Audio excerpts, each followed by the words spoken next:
to clean up your Miro workspace? Deleting boards is quick and easy, but don't worry, you can restore them if needed.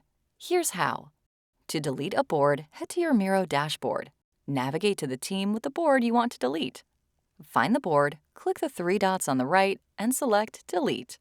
Confirm the action, and the board will be moved to trash. You can also delete a board directly from within the board itself. Just click the three vertical dots on the top left board bar, select Board, and hit Delete. It's that simple. Changed your mind? You can restore a deleted board from trash with just a click. Navigate to your profile, then to Trash, find your board, and hit Restore. It's that simple. Need to permanently delete a board? In the dashboard, go to your profile, then to Trash, find the board, click the three dots, and select Delete Forever. Confirm the action. But be careful, this can't be undone. When you delete a board, it moves to trash on paid plans, where it can be restored within 90 days. On free plans, boards can only be restored by following their original link.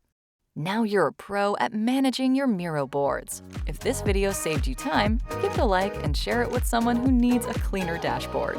Subscribe for more Miro hacks.